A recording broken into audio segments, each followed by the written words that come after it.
સમાજની દીકરીના આપઘાતને કારણે સમાજના અગ્રણીઓ હવે મેદાને જોવા મળી રહ્યા છે।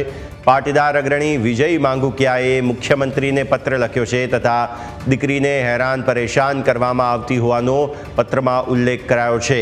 દીકરીની અસામાજિક તત્વો પજવણી કરતા હતા તેવો પણ પત્રમાં ઉલ્લેખ છે। ત્યારે સિંગણપોર પોલીસે સમગ્ર મામલે વધુ તપાસ હાથ ધરી છે।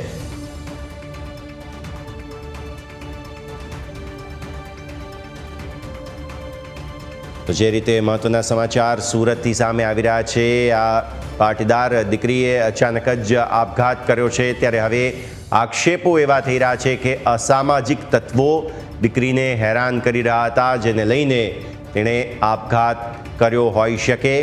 પરિવાર હજુ પણ આઘાતમાં છે અને હવે દીકરીને ન્યાય મળે તે માટે પાટીદાર સમાજના અગ્રણીઓ મેદાને પડ્યા છે। તેમણે પત્ર લખ્યો છે અને યોગ્ય તપાસ થાય તેવી માગણી મૂકી છે।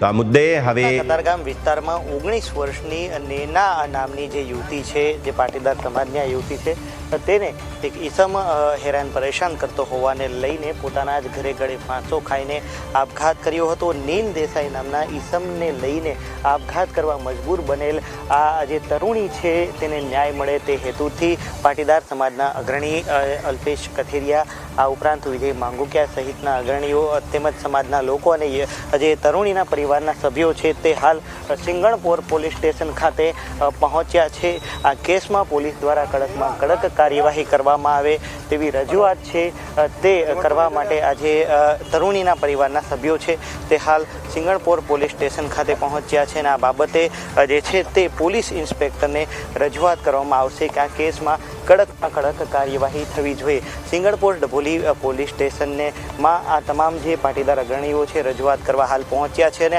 આ કેસમાં કોઈ પણ કચાશ ન રાખવામાં આવે તે પ્રકારની રજૂઆત છે તે પાટીદાર અગ્રણી અને તરુણીના પરિવારના સભ્યો દ્વારા કરવામાં આવશે। આ ઉપરાંત પાટીદાર અગ્રણીઓ દ્વારા આ કેસને લઈને મુખ્યમંત્રી ભૂપેન્દ્ર પટેલને પણ એક પત્ર લખવામાં આવ્યું છે અને અસામાજિક તત્વો સામે સરકાર કડકમાં કડક કાર્યવાહી કરે તેવી માગણી પણ કરવામાં આવી છે।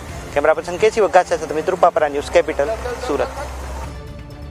સુરતના કતારગામમાં વિધિ પેલેસમાં પરિવાર સાથે રહેતી નેના નામની જે 19 વર્ષની યુવતી છે તેને એક યુવક દ્વારા હેરાન પરેશાન કરવામાં આવતી હોવાને લઈ નેના છે આપઘાત કરવા માટે મજબૂર બની હતી। ત્યારે જે છે આ ઘટનાને લઈને પાટીદાર સમાજના અગ્રણીઓ પણ મેદાને આવ્યા છે અને આ સીધા દ્રશ્ય જોઈ શકો છો। નેનાના પરિવારના સભ્યો પણ છે દુઃખ વ્યક્ત કરી રહ્યા છે। ત્યારે નેનાના પિતા છે તેમની સાથે વાત કરીશું। વડીલ, શું ઘટના હતી દીકરીને આ પગલું ભરવા માટે? ઘટનામાં 6 મહિના પહેલાં એ મને ખબર છે ત્યાં સુધીમાં કે 6 મહિના પહેલાં એક નીલ નામનો છોકરો છે, યાન નેનુને હેરાન કરતો હતો અને ઘર સુધી પાછા આવતો હતો। પછી મેં નેનુને એવું કીધું તો આપણે મેં કીધું ભણાવવા જવાનું કેન્સલ કર્યું, આપણે નથી જવું। ક્યારે મેં કીધું આપણે નથી જવું, તો કે એને મતલબ છોકરાને ભણાવવામાં એને મજા આવતી હતી ને કાંઈક બનવું હતું। પછી 6 મહિના પહેલાં મેં છોકરાના પપ્પાને ફોન કરેલો, મેં કીધું તમારો છોકરો મારી છોકરીને હેરાન કરે છે, તમે એને સમજાવો। એ કાંઈ થયું નહીં, છેલ્લે છોકરીએ આ પગલું ભરી લીધું। આ પ્રકારના જે યુવકો હાલ ન્યુસન્સ બન્યા છે સમાજ માટે, શું કહેશો? કેવી કાર્યવાહી થવી જોઈએ અને દીકરીના બાપ છે એને શું સંદેશ આપશો તમે? દીકરીના બાપને હું તો દીકરીઓને જેવું કહું છું, બાપને છે ને મિત્ર જેમ રહેવું જોઈએ, જે વાત હોય એ વાત કરવી જોઈએ। આ રીતે કોઈની ઘરે ન થાય એવું બીજું શું કહું છે, મને તો બીજું કંઈ નહીં। વાત આ અગ્રણીને તમે કાંઈક વાત કરો એને ખબર પડે, મને આમાં કંઈ ખબર નહીં પડે છે। છેલ્લો પ્રશ્ન, કાળજાનો કટકો હોય છે, દીકરી નાનેથી મોટી કરી છે, હાલ નથી અને વાત પણ તમને નથી કહી શકી કે શું ઘટના બની હતી। શું સંદેશ સમાજને આપશો એક દીકરીના પિતા તરીકે? કે તમે તો દીકરી ગુમાવી છે પણ હવે આવી ઘટના ન બને એ માટે અન્ય વાલીઓને શું સંદેશ આપશો તમે?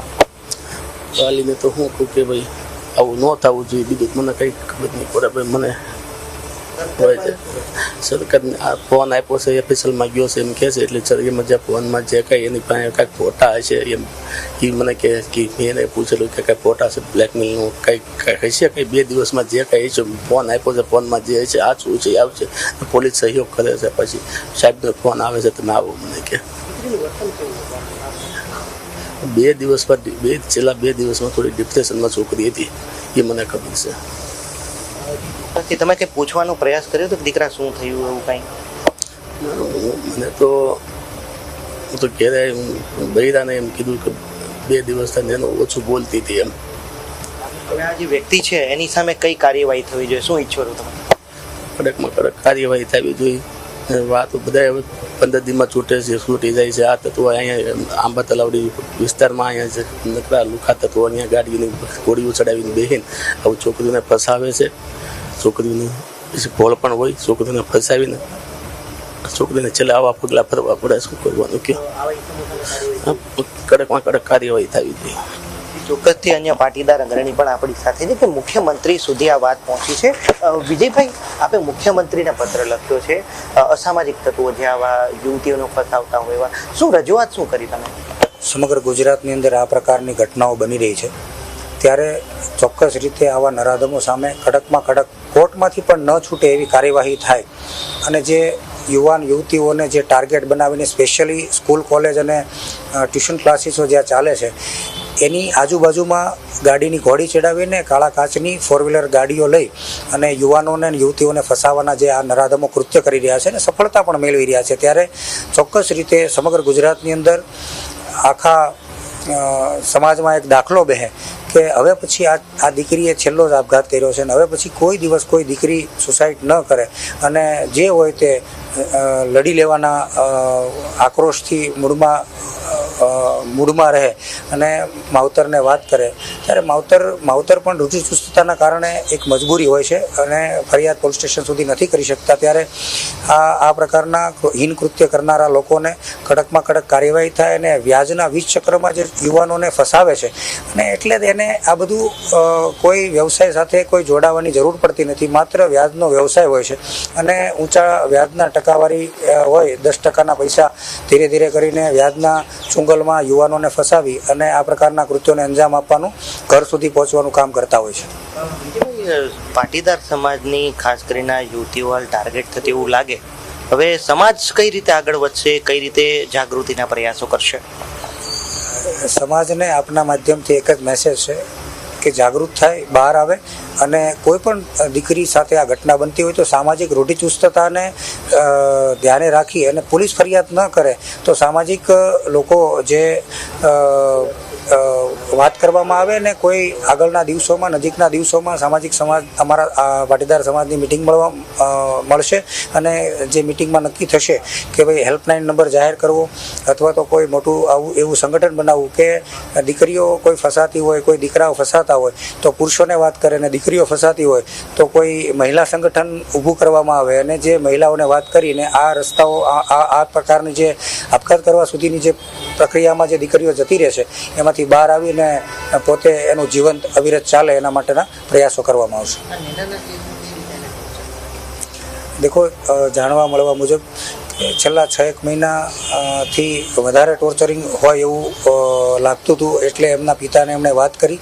અમને પિતાની સામે જ પહેલાંનો ફોન આવે છે અને ગાળાગાળી કરતો હોય એટલે એમના પિતાએ એમના એ છોકરાના એ જે અસામાજિક તત્વ છે એમના પિતાને ટેલિફોનિક વાત કરીને જાણ કરી કે ભાઈ તમારા છોકરાને સમજાવી દેજો. મારો છોકરી ટ્યુશન ક્લાસમાં શિક્ષિકા તરીકે ફરજ બજાવે છે અને સ્વાભાવિક છે શિક્ષિકાનો નંબર અલગ અલગ રીતે બધાને મળતો હોય છે. આ નંબરમાં ફોન કરીને ગાળાગાળી કરવી અને માનસિક ટોર્ચરિંગ કરવું આ પ્રકારનું કામ આ નરાધમે કર્યું છે.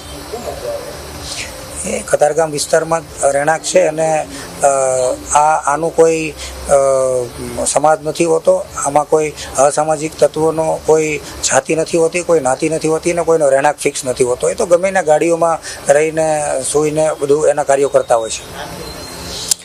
ચોક્કસ નીલ દેસાઈ કરીને એમનું નામ છે અને એ આ દીકરીને મરવા પાછળ મજબૂર કર્યો એવું સામે આવ્યું છે.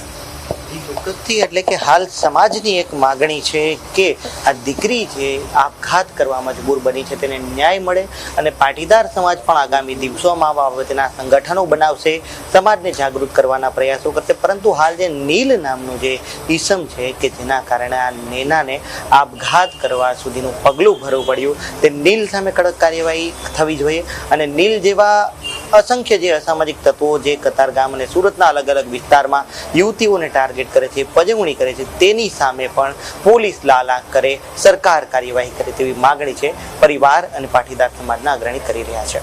કેમેરા પર્સન કેસી વઘા સાથે મિત્રો, પાપરા ન્યૂઝ કેપિટલ, સુરત.